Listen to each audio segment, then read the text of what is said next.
सबसे पहले तो दीपक यादव जी, मंदिर के पुजारी जी कहाँ हैं? मंदिर प्रांगण में पहली बार आए तो भाई हमारी तरफ से आप साथ बटवा देना। 2 लाइनों के साथ अब अपनी बात का आगाज करता हूं कि क्या बनाना था क्या बना बैठे, क्या बनाना था क्या बना बैठे, कहीं मंदिर बना बैठे कहीं मस्जिद बना बैठे, कहीं मंदिर बना बैठे कहीं मस्जिद बना बैठे, और परिंदों में फिरका परस्ती क्यों नहीं होती, परिंदों में फिरका परस्ती क्यों नहीं होती, कभी मंदिर पे जा बैठे कभी मस्जिद पे जा बैठे। आज हिंदुस्तान की आवाम को वोट का अधिकार दिलाने वाले भारत रत्न डॉक्टर भीमराव अंबेडकर साहब को खिराज अकीदत पेश करते हुए बहुजन समाज पार्टी के संस्थापक मान्यवर कांसीराम जी को खिराज अकीदत पेश करते हुए, और गांव अदलपुर ताज के जो हादसे में हमारे भाई शहीद हुए हैं उन सबको खिराज अकीदत पेश करते हुए, आज की इस बैठक के मुख्य अतिथि मुरादाबाद मंडल के कोऑर्डिनेटर डॉक्टर होरी सिंह जी, जिला अध्यक्ष सोमपाल सिंह जाटव जी, नौगांवा से प्रत्याशी जो बहुत ही गरीबों की आवाज, मजलूमों की आवाज, दबे कुचलों का साथ देते हैं, भाई जयदेव सिंह जी, विधानसभा अध्यक्ष शंकर सिंह जी, हरज्ञान प्रजापति जी, देवेंद्र गुड्डू भाई, और जो इस प्रोग्राम के आयोजक हैं दीपक यादव जी, ओम प्रकाश चौटाला जी, रोबिन्स यादव जी उर्फ विधायक जी, जितिन कुमार जी, अरे यार विधायक को लिख रखा तुम मंत्री बनोगे यार, मंत्री सचिन कुमार जी, जसपाल सिंह पाल जी, भूप सिंह पाल जी, रघुवीर सिंह यादव जी, छतरलाल शर्मा जी, भीखाराम जाटव जी, कल्लू सिंह पाल जी, होराम सिंह जी, और अभी हमारे जो शेर पढ़ के गए हैं क्या नाम था उनका? शराफत भाई, शराफत अली जी, और जो मेरे सामने काफी दूर तक और जहां जहां तक भी मेरी आवाज जा रही है, पर्दा नशीन मेरी माए बहने, सबको मेरा प्यार भरा आदाब। देखिए सबसे पहले तो मैं, क्योंकि सब कुछ पार्टी के बारे में डॉक्टर होरी सिंह जी ने, जयदेव भाई ने और हरज्ञान प्रजापति जी ने सब लोगों ने आपको बता दिया है। मैं तो पार्टी के बारे में सब कुछ बता चुके हैं आपको वक्ता। मैं तो अमरोहा विधानसभा के बारे में आपसे और इस गांव के बारे में आपको बताना चाहता हूं।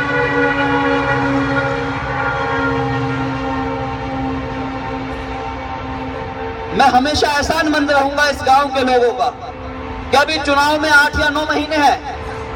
8-9 महीने से पहले आपने मुझे यहाँ पर बुलाकर जो मेरे ऊपर एहसान किया है, जो मेरा हौसला बढ़ाया है, जो मुझे इज्जत अफजाई की है, उसके लिए मैं आपका तमाम उम्र एहसानमंद रहूंगा, और एहसानमंद रहूंगा अपनी माओ बहनों का। वहां पर खड़ी हुई मैं लगातार 1 घंटे से देख रहा हूँ, मैं कैसे एहसान उतारूंगा उन माओ बहनों का जो हमें सुनने के लिए, जो हमें देखने के लिए लगातार 1.5 घंटे से अपने पैरों पे खड़ी हुई है। कैसे एहसान उतारूंगा मैं आप लोगों का कि लगातार 2-2.5 घंटे से आप यहाँ पर हमारा इंतजार कर रहे हो। मैं कुछ नहीं हूँ, माननीय सोमपाल सिंह जी कुछ नहीं है, कोई भी नेता कुछ नहीं होता, आप लोग बनाते हो। हमारी औकात, हमारी इज्जत तभी तक है जब तक आप मानते हो। अगर आप यहाँ पर बैठे हुए ना होते, अगर आप लोग हमारा इंतजार नहीं कर रहे होते, तो क्या नौशाद अली, पता नहीं कितने नौशाद इंजीनियर घूम रहे। हमारी ताकत, हमारी हिम्मत आप लोग हो। और जब इस गांव के अंदर आज से लगभग 1.5 साल पहले की बात है, जब हादसा हुआ था, मेरा तो सीना कांप उठता है जब उस मंजर को याद करता हूँ। नौशाद अली पहला शख्स था इंसानियत के नाते मुरादाबाद में नौशाद अली पहुंचा था, और यहाँ सबसे पहले नौशाद अली आया था, और नौशाद अली ने ही आवाज उठाई थी कि 20 लाख रुपए, क्योंकि उससे पहले इसी प्रकार का एक इससे बहुत छोटा सा हादसा माननीय कमाल अख्तर जो आज कैबिनेट मंत्री है, उनकी विधानसभा क्षेत्र में हुआ था, और वहां पर सिर्फ 4 लोग जख्मी हुए थे और 3 लोग एक्सपायर हुए थे। लेकिन उन 3 लोगों को देखने के लिए, क्योंकि कमाल अख्तर ने मुख्यमंत्री जी से कहा, वहां पर माननीय मुख्यमंत्री जी भी आए और आजम खान साहब भी आए, और उन लोगों को 20-20 लाख रुपए का मुआवजे के साथ साथ उनके परिवार वालों को सरकारी नौकरी भी दी गई। लेकिन मैं पूछना चाहता हूँ यहाँ के मूंछ वाले से कि एक ताली वाले ने तो नौकरी भी दिला दी और मुआवजा भी दिला दिए, लेकिन तुम्हारी मूंछों में तो बड़े चिराग जलते हैं, तुम्हें तो अपनी मूंछों पे क्या अपने भैया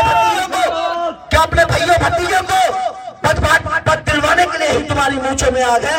क्या तुम्हें अपने भतीजों को, भांजियों को, सबको नौकरी दिलवाने का ही काम आता है? जो गरीब, जब एक गांव से लगातार आरतियां उठ रही थी, मेरी आंखों से सरसर आंसू निकल रहे थे, उस मंजर को देखा नहीं जा रहा था। जब आरतियां उठ रही थी तो उसके अंदर मुझे अपना भाई नजर आ रहा था। आज भी जब याद करता हूँ तो मेरी आवाज खर्रा उठती है।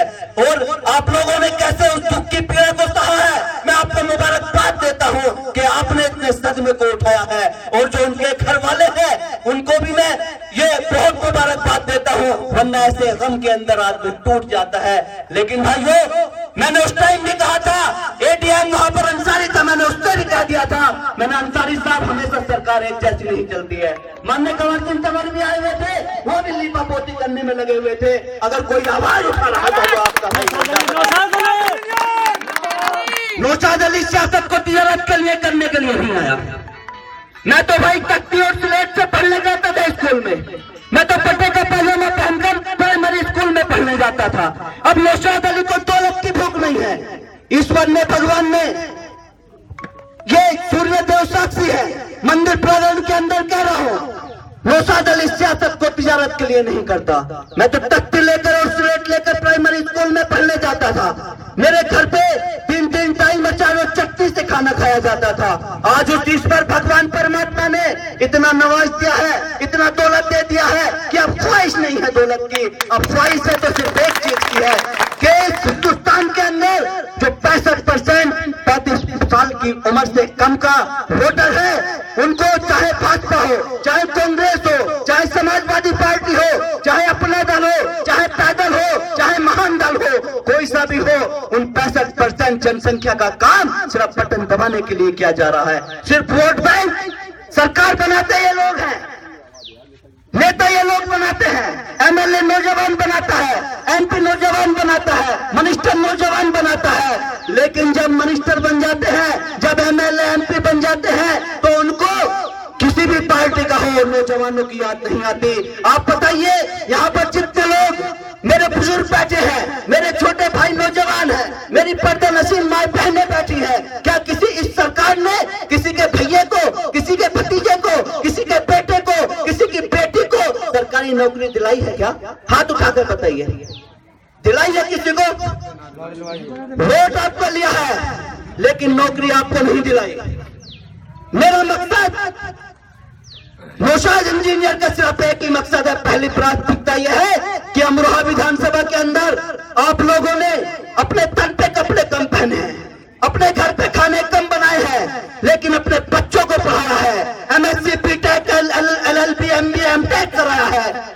12,000 बच्चे आपकी विधानसभा के अंदर पढ़े लिखे होने के बावजूद भी बेरोजगार घूम रहे हैं।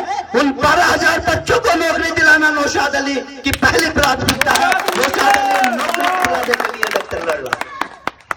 और इसके साथ साथ जो लोग बिना पढ़े हैं, क्योंकि सबके पास पैसा नहीं होता, बट अपने बच्चों को नहीं पढ़ा पाए, उनके लिए इस अमरोहा को एनसीआर में लाकर यहाँ पर इंडस्ट्रियां लगवाई जाएंगी, जिससे कि जो बिना पढ़े लिखे हमारे नौजवान साथी हैं वो उन फैक्ट्रियों के अंदर काम करके अपने परिवार को आगे पढ़ा लिखा बना सके।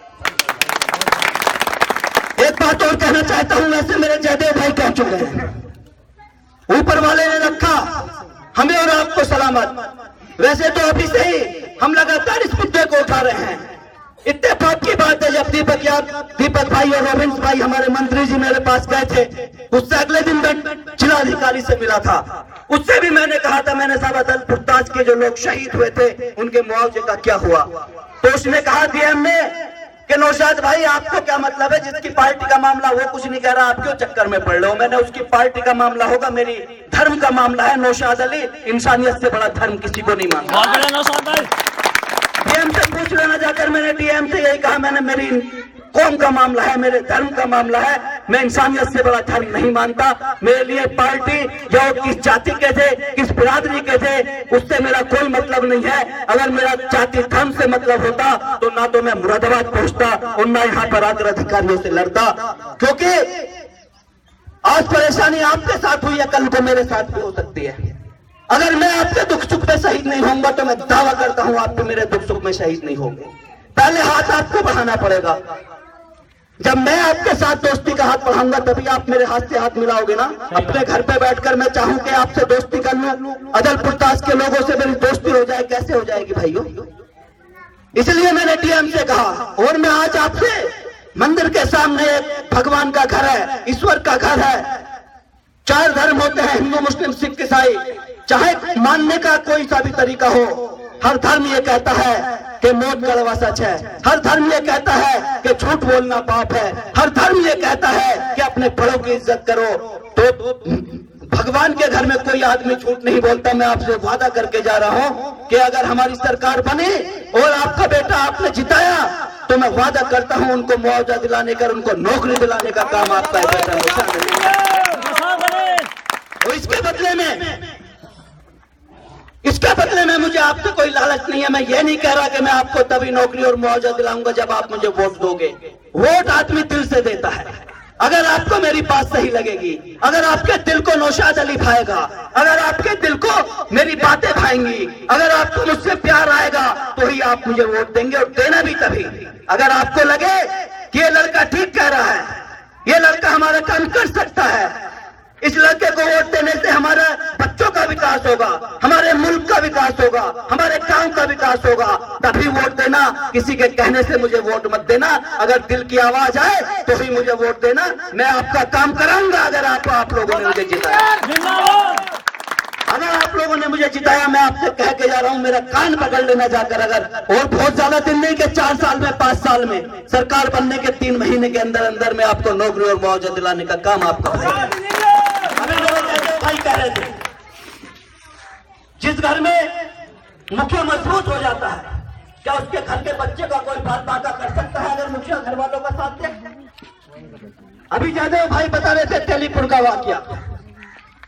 सरकार तेलीपुरा वालों की थी, सरकार में उनकी कौम के लोग थे, और उसी के कौम की इज्जत नीलाम की गई, और उन्हीं के ऊपर कार्रवाई करने की बात हो रही थी। पूछ लेना जाकर तेलीपुरा के यादव समाज के लोगों से। उनका साथ भी नौशाद इंजीनियर ने दिया था। उसके बाद जब नौशाद इंजीनियर उनके घर पे आया तब मजबूरन होकर दूसरी पार्टी के जो मूछ वाले हैं उनको भी उनका साथ देना पड़ा, वरना पहले यादव समाज का साथ नहीं दिया जा रहा था। जब नौशाद अली गया, जब उसे लगा कि अब ये आ गया, ये आवाज उठा देगा, तब वहां पर उनका साथ देना शुरू किया है, वरना 4 दिन तक कुछ भी नहीं हुआ था। जाकर पूछ लेना, गवाही आपके बराबर का गांव है, अभी साथ चल के नौशाद अली हर गरीब का, हर मजलूम का, हर शोषित का, जिसका कोई साथ नहीं देता उसका साथ नौशाद अली देता है, चाहे वो किसी भी धर्म का, किसी भी बिरादरी का, किसी भी मजहब का हो, मुझे उससे फर्क नहीं पड़ता। मैं एक चीज जानता हूं, अगर ऊपर वाले ने आपको, ईश्वर भगवान अल्लाह ने आपको दौलत दी है, आपको ताकत दी है, तो उसका दूसरे की बर्बादी के लिए इस्तेमाल मत करो, वरना भगवान उसे खत्म करना शुरू कर देगा। अगर आज आप अपनी ताकत का इस्तेमाल दूसरे को बनाने के लिए करोगे, दूसरे के विकास के लिए करोगे, तो भगवान आपकी ताकत को बढ़ाएगा। और अगर आप अपनी ताकत का इस्तेमाल किसी को नस्ते नाबूद करने के लिए करोगे, तो मैं दावा करता हूं कि अल्लाह की लाठी में, भगवान की लाठी में आवाज नहीं होती। बड़े बड़े 30 मार्का सद्दाम हुसैन जैसे नस्ते नाबूद हो गए। लीबिया का जो बेताज बादशाह हुआ करता था गद्दाफी, वो नस्ते नाबूद हो गया। तुम्हारी तो औकात क्या है? गरीब का साथ दो, मजलूम का साथ दो, जो किसान है उनका साथ दो। आज अभी मेरे विधानसभा के अंदर एक खैया गांव है, वहां पर एक हमारे पाल समाज के मेरे भाई हैं, राम सिंह उनका नाम है। बेचारे परसों में गया था, रोने लगे कि इंजीनियर साहब 7 बीघे गन्ना था, डाल दिया, पर्ची डाल दी, भुगतान नहीं हुआ, पिछले साल का भी नहीं हुआ, लड़की की शादी के तारीख रखे गए, अब तारीख बदलनी पड़ रही है। मैंने कहा पाल साहब, अपनी बेटी की तारीख मत बदलो, आपकी बेटी भी मेरी बहन है, जितनी भी मेरी औकात है मैं आपकी मदद करूंगा, आप तारीख मत बदलो। इतना बुरा हाल है, इतना बुरा हाल है, जो सिर्फ किसानी पर निर्भर है। जिस किसान का कोई बच्चा बिजनेस नहीं कर रहा, जिस किसान का कोई बच्चा नौकरी पर नहीं है, खुदा की कसम उसका खर्चा भी नहीं चल पा रहा, न गन्ने का भुगतान हो रहा है। पहले फसल नस्ते नाबूद हो गई पिछले साल, उसका मुआवजा अभी तक नहीं मिला। अगर मिला भी तो किसी को 1000 रुपए, किसी को 500 रुपए, किसी को 200 रुपए। क्या हो रहा है उसमें? इस बार फिर पूरी गेहूं बेकार हो गई, क्योंकि मैं भी किसान का बेटा हूं। मुझे मालूम है किसान का दर्द, बहुत ज्यादा लोग परेशान हैं, कोई किसानों की आवाज सुनने वाला नहीं है, कोई मजदूर की आवाज सुनने वाला नहीं है। जिस अमरोहा के अंदर एक आदमी, मैं किसी का नाम लेकर उसका नाम बड़ा नहीं करना चाहता, क्योंकि नौशाद अली किसी मूछ पूछ वाले से नहीं डरता। नौशाद अली सिर्फ या भगवान से डरता है, या गलत काम से डरता है, या आप लोगों से डरता है। और लोग कहते हैं ये अली वो बाहुबली, कोई बाहुबली नहीं है। सबसे बड़ा बाहुबली आवाम है। पहले भगवान, उसके बाद आवाम, जनता। आप जिसको चाहोगे उसे बना दोगे और जिसको चाहोगे उसे बिगाड़ दोगे। और ऐसा नहीं है कि सरकार में लोगों की चल नहीं रही है। अगर नहीं चलती तो कभी आपने, नेताजी, कभी आपने ऐसा सुना है, कभी देखा है कि कोई आदमी जो 30 साल पहले गन्ना का जो कोल्हू होता है उसके पिंडे ठीक करता हो, यानी कि हजारपति हो, वो 30 साल के अंदर बिना कोई बिजनेस किए, बिना कोई तिजारत किए लखपति नहीं, करोड़पति नहीं, अरबपति नहीं, खरबपति बन जाए? कौन सा लाल दिन का चराग है भाई? हमें भी दे दो, हम भी बन जाएंगे, आप लोग भी बन जाओगे। मुझे बताइए, आज लोगों का जयपुर के अंदर होटल है, दुबई के अंदर होटल है, दिल्ली, बंबई, बेंगलोर, सबके अंदर होटल और मकान, कॉलेज खरीद के फेंक दिए हैं। कहां से आया है पैसा? आपका खून चूस कर पैसा कमाया है। और कौन सा बिजनेस है मुझे बताइए? और कहते हैं कि हमारी नहीं चल रही। अगर नहीं चल रही होती तो उस परिवार के अंदर 18 साल से ऊपर का लड़की हो या लड़का, या तो सरकारी नौकरी पर है या सरकारी पद पर है। प्रधानी से लेकर सांसद तक कोई सा पद ऐसा नहीं है जो उस परिवार के अंदर नहीं है। 1947 के अंदर, यादव भाइयों आप भी सुन लीजिए, आपकी सरकार कही जाती है कि यादवों की सरकार चल रही है। कौन सा अमरोहा जिले का कौन सा यादव करोड़पति समाजवादी ने बनाया है? मुझे बता दो भाई, मैं राजनीति छोड़ दूंगा। कोई बनाया है भाई? कोई नहीं। कोई यादव अमरोहा जिले का करोड़पति बनाया है समाजवादी पार्टी ने? किसी यादव को मंत्री का दर्जा दिया है? किसी यादव को जिलाध्यक्ष बना रखा है इस टाइम सरकार में? जब विपक्ष में डंडे खाने का नंबर आता है तो मुख सिंह यादव को बना दिया था, संजीव यादव को बना दिया था। जब हमारी सरकार चल रही थी, जब डंडे खा रहे थे यादव, तो यादव जिलाध्यक्ष थे। और जब मजे ले रहे हैं, मलाई खाने का नंबर है, तो जिलाध्यक्ष कौन है? यादव नहीं है। कोई मंत्री है यादव यहाँ पर? कोई डीएम यादव है यहाँ पर? कोई एसपी यादव है यहाँ पर? कोई एसडीएम यादव है यहाँ पर? बताओ ना भाई, मैं पूछ रहा हूँ, खुला चैलेंज कर रहा हूँ, बताओ ना मुझे। नहीं है ना? सिर्फ आपको वोटों के लिए यादव बनाएंगे। अभी जो लोग आपके बीच में मुआवजा देने का वादा कर गए थे, अगर वो चाहते, अगर वो कलम लगा देते तो 5 लाख नहीं, मैं चैलेंज करता हूँ 25-25 लाख रुपए मिल जाते और नौकरी भी मिल जाती। उन्होंने चाहा ही नहीं, उन्होंने चाहा ही नहीं, क्योंकि अगर वो आपको मुआवजा दिला देते, आपको नौकरियां दिला देते, तो फिर उनको सलाम करने के लिए कौन जाता? नेताओं की फितरत होती है, जो मजे हुए नेता होते हैं कि जितना दबाओगे जनता को उतनी ही आके सलाम ठोकेगी। आज लाइन लगती है, जैसे फिल्मों के अंदर कोई नई फिल्म आती है ना, जब हम बच्चे थे तो पढ़ने जाते थे माधव पैलेस में, बड़ी लंबी लाइन लगती थी टिकट लेने के लिए। ऐसे आज उनसे मिलने के लिए लाइन लगती है। सुबह जाकर देख लेना, जुम्मा, हफ्ता, इतवार, 3 दिन वो यहाँ रहते हैं, लाइन लगती है। जिन्होंने बनाया है बड़े बड़े बुजुर्ग, मैं तो एक दिन अखबार में देख रहा था, दैनिक जागरण ने प्रकाशित किया था कि इतनी लंबी दाढ़ी, सर पर टोपी, और लाइन में बेचारे धक्के खा रहे हैं, लाइन में लगे पड़े हैं। ये भी शर्म नहीं आती? मैं अभी कह रहा था और अब फिर कह रहा हूं, चाहे नेता कोई भी हो, वो आप लोगों का एहसान नहीं उतार सकता। नेता आप लोग बनाते हो। 2 घंटे आप बैठ के हमें सुन रहे हो, मेरी पर्दा नसीन माए बहने खड़ी हैं 2 घंटे से लगातार, कैसे उनका एहसान उतार सकते हैं? आप हमें वोट देकर नेता बनाते हो। हम तो कुछ भी नहीं है, हम भी आपकी तरह आम आदमी है। मंत्री भी आप ही बनाते हो, विधायक भी आप ही बनाते हो, और बनने के बाद हम नजाकत और नफासत के अंदर, घमंड गुरूर के अंदर आ जाए तो हमें इंसानियत के नाते भगवान भी माफ नहीं कर सकता कि जिन्होंने तुम्हें यहाँ तक बनाया है, इस तक तो ताज पर जिन्होंने कायम किया है, उनको आज तुम लाइन में लगवा रहे हो। ये बात भगवान को भी बुरी लगती है। और आज स्थिति यह है कि तिरस्म टूट चुका है, तिरस्म टूट चुका है। एनडीटीवी का सर्वे आया है, अमरोहा विधानसभा को आप लोगों की बदौलत 35 से 40 हजार वोटों से नौशाद अली को जीता हुआ है। सर्वे दिखा, मेरी कोई ताकत नहीं है, मेरी कोई ताकत नहीं है, आप लोगों की बदौलत। आप हो, आप ताकतवर हो, आप हमारे सरपरस्त हो। नौशाद अली तो आपके कदमों की धूल है। मैं तो आपकी जूतियां सीधा करता करता यहाँ तक पहुंचा हूँ, और ऊपर वाले ने चाहा, भगवान ईश्वर ने चाहा, इसी तरह से आपका प्यार, इसी तरह से आपकी मोहब्बतें, इसी तरह से आप मुझे ताकत देते रहे तो 2017 के अंदर आपका भाई विधानसभा के अंदर भी पहुंचेगा, और उधर से एक एक नहीं 2-2 नगर का मंत्री बनेगा। बहुत बढ़िया। और मैं नहीं बनूंगा, आप लोग बनोगे। लेकिन एक चीज से होशियार रहने की जरूरत है भाइयों, क्या अब इलेक्शन का टाइम आने वाला है। अब वो लोग फिर दोबारा से आपको आकर बहलाएंगे, फुसलाएंगे, आपको बिरादरी का नोटा, आपको बिरादरी का वास्ता देंगे, आपको नए नए हथकंडे देंगे, अब कहेंगे कि हम आपको पैसे दिला देंगे, क्योंकि अब आपको वोटों की जरूरत है। होशियार रहने की जरूरत है। पहले 4 साल पहले का हिसाब ले लेना, क्योंकि वो फिर बुलाएगा तुम्हें प्यार से दोस्ती के लिए, वो फिर बुलाएगा तुम्हें प्यार से दोस्ती के लिए, वो फिर बुलाएगा तुम्हें प्यार से दोस्ती के लिए। उसे मालूम है तुम फिर से पिघल जाओगे, उसे मालूम है तुम फिर से पिघल जाओगे। लेकिन एक रिवायत मेरी याद रखना दोस्तों, सांप फिर सांप है, काटेगा तो मर जाओगे। उनके बहकावे में आने की जरूरत नहीं है। 4 साल पहले का पहले हिसाब ले लेना। और मैं तो भाइयों देखो एक चीज कह रहा हूं कि अगर जो आदमी इस वक्त जीता हुआ है, उसने आपके बच्चों का और आपके हर ख्वाब को पूरा किया हो। कहने का मतलब यह है कि जो इस वक्त जीता हुआ है, उसने आपका हर एक काम कराया हो। मसलन आप बच्चे की मार्कशीट लेकर वहां गए, नौकरी लगवा दी। मसलन आप किसी को रोजगार दिलाने के लिए वहां गए, उसको बिजनेस करा दिया। किसी परेशानी के लिए आप गए, उस परेशानी को दूर कर दिया।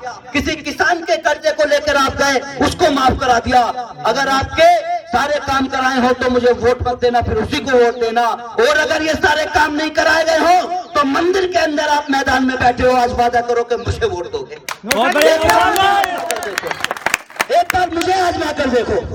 कुंभ का मेला नहीं है, इलेक्शन की 14 साल में आएगा। कुंभ का मेला नहीं है, इलेक्शन की 14 साल में आएगा। अगर मैं जो वादे आपसे कर रहा हूं, मैं भी उन वादों को पूरा न करूं तो अगली बार मुझे भी वोट मत देना। एक बार आजमा कर देखिए, फिर किसी और को दे देना। किसी के भी गले में पट्टा मत डालो, किसी को भी इतना बड़ा मत बनाओ। 25 साल पहले जो उनके साथ लोग रहते थे, वो उनके ऐसे भी हाथ रख लेते थे, उनसे मजाक भी कर लेते थे। लेकिन आज आप लोगों ने उनको इतना बड़ा बना दिया है कि उनके पास इतनी दूर जाते हुए भी आदमी डरता है कि कहीं करंट न मार दे मुख्यमंत्री। बहुत बढ़िया। गलत कह रहा हूँ क्या भाई? सही सही जी, सही। गलत नहीं कह रहा ना? 25 साल में और में फर्क देखो। तो एक बार भाई हाथ जोड़ के गुजारिश है, बोलने को तो बहुत कुछ है। मैं तो भाई 6 सिलेंडर इंजन जब शुरू हो जाता हूं तो खामोश नहीं होता हूं, लेकिन मैं आप लोगों की परेशानी समझ रहा हूं कि आप लोग यहां पर काफी देर से बैठे हैं। रूबरू इसी तरह से आप लोगों के बीच में मैं मुखातिब होता रहूंगा। जब भी कोई परेशानी हो किसी भी प्रकार की, जिस काबिल भी हो। और एक बात और बताता हूं, अभी एक गाँव में गया था मैं 3 दिन पहले। वैसे तो लोग जानते हैं मैं अमरोहा विधानसभा से चुनाव लड़ रहा हूं, लेकिन पूरे पश्चिम उत्तर प्रदेश के अंदर किसी भी धर्म, किसी भी जाति का बहुत कम लोग ऐसे होंगे जो नौशाद इंजीनियर को नहीं जानते होंगे। और ये नहीं जानते होंगे कि अगर किसी की मुख्यमंत्री से किसी ने टक्कर ली है या मुख्यमंत्री किसी से डरा है तो सिर्फ नौशाद अली से डरा है। बहुत बढ़िया। तो अभी एक साहब मुझसे कहने लगे कि यार वो कहीं डरा ना ले, धमका ना ले। मैंने किसी की माँ ने ऐसा लाल नहीं जना जो नौशाद अली के कार्यकर्ता की तरफ को आंख उठाकर भी देख ले। कोई माई का लाल ऐसा नहीं जना जो हमारे कार्यकर्ता को कोई परेशान कर दे। किसी को डरने घबराने की जरूरत नहीं है। और अब तो ये मैं नहीं कह रहा, हर जाति धर्म, हर मीडिया, हर अखबार कह रहा है कि बहन कुमारी मायावती जी की सरकार, जय की सरकार आ रही है। तो सबको डर लग रहा है। सारे अधिकारी भी, पहले पुलिस वाले भी हमारा फोन नहीं उठाते थे, आज SDM TM की औकात नहीं के नौशाद अली का नंबर देख के फोन काटते। उन्हें पता है वो आदमी मुझसे नहीं डरेगा जो 1 साल के अंदर रिटायर हो जाएगा। लेकिन जिसको 1 साल के बाद नौकरी करनी है, उसके बाप को भी नौशाद अली से, उस अधिकारी के बाप को भी डरना पड़ेगा, काम करना पड़ेगा। तो चिंता करने की जरूरत नहीं है। साल में 365 दिन होते हैं, कोई किसी का होता है, कोई किसी का होता है। हमेशा दिन एक से किसी के नहीं रहते, हमेशा दिन एक से किसी के नहीं रहते। और एक बात और बता दूं आखिर में, इस बार उन्होंने कहना शुरू कर दिया है कि मेरे पास तो इतनी दौलत हो गई, 10-10 हजार रुपए में वोट खरीद लूंगा। मैं पूछना चाहता हूं भाइयों, दौलत कहां से आई है, किसने दी है? आपके खून पसीने की कमाई से चूसी हुई दौलत है। इस बार आप अमरोहा में जाइए, अपने पड़ोस भैंसपुर में जाइए, पड़ोसी गांव में, तेलीपुरा में जाइए, उम्बरपुर, अंबरपुर, मीरासराय, कागरसराय, धनौरी, धनौरा, चकबजलपुर, सलेमपुर, मालीखेड़ा, श्यामपुर, नसीरपुर, नूरी, ककराली, कमालपुर, भोवालपुर, फैजगंज, टिकिया, फतेहपुर, टोला, मुजफ्फरपुर, सोनाली, डिडौली, किसी भी गांव में जाइए, जोया जाइए, जोई जाइए, अमरोहा जाइए, एक ही आवाज मिलेगी आपको कि नौशाद अली को वोट देना है, बहन कुमारी मायावती जी को जिताना है। आप भी उनकी आवाज से आवाज मिला दीजिए, आप भी मेरे साथ एक बार दे दीजिए। मैं आपसे वादा करता हूं कि हमेशा नौशाद अली आपके लिए पैर पे खड़ा रहेगा, जब तक मरूंगा आपका एहसान नहीं भूलूंगा। एक बार सिर्फ हाथ जोड़ कर निवेदन कर रहा हूं, सिर्फ एक बार अपने इस बच्चे को आजमा कर देख लीजिए 2 लाइनों के साथ, क्योंकि डॉक्टर भारती साहब ने, धर्मपाल जी ने बहुत अच्छा निजामत कर रहे हैं, बहुत अच्छे संचालन कर रहे हैं। इन्होंने कह दिया मैं शेर व शायरी बहुत कर रहा हूं, भाई अगर नहीं करूंगा तो इनकी बात नहीं मानूंगा, फिर अगली बार से निजामत नहीं करेंगे, फिर प्रोग्राम नहीं करवाएंगे, तो इनसे भी डरना पड़ेगा। तो 2 लाइनों के साथ अपनी बात खत्म करूंगा कि रंग लाता है लहू दोस्तों मजलूमों का, रंग लाता है लहू दोस्तों मजलूमों का, हाल हर हाल में जालिम का बुरा होता है, हाल हर हाल में जालिम का बुरा होता है। और आप हर दौर की तारीख उठाकर देखो, आप हर दौर की तारीख उठाकर देखो, जुल्म जब हद से गुजरता है तो फना होता है, तो फना होता है। और तुम कौम के शहदाई हो, बातिल को कुचल डालोगे, तुम कौम के शहदाई हो, बातिल को कुचल डालोगे। जिस दौर को तुमने जब चाहा है बदल डाला है, जिस दौर को तुमने जब चाहा है बदल डाला है, जिस दौर को तुम जब चाहोगे बदल डालोगे। जय हिंद, जय भीम, जय भारत, खुदा हाफिज। किसी की शान में कोई गुस्ताखी हुई हो तो भाई माफ कर देना, आपका बच्चा हो, बहुत आभारी रहूंगा, जिंदगी भर एहसानमंद रहूंगा कि आपने मुझे यहाँ पर बुलाकर जो इज्जत और हौसला दिया है। मैं कभी भी, मैं और मेरा पूरा परिवार आपका एहसान कभी नहीं भूल पाएगा। धन्यवाद, बहुत बहुत।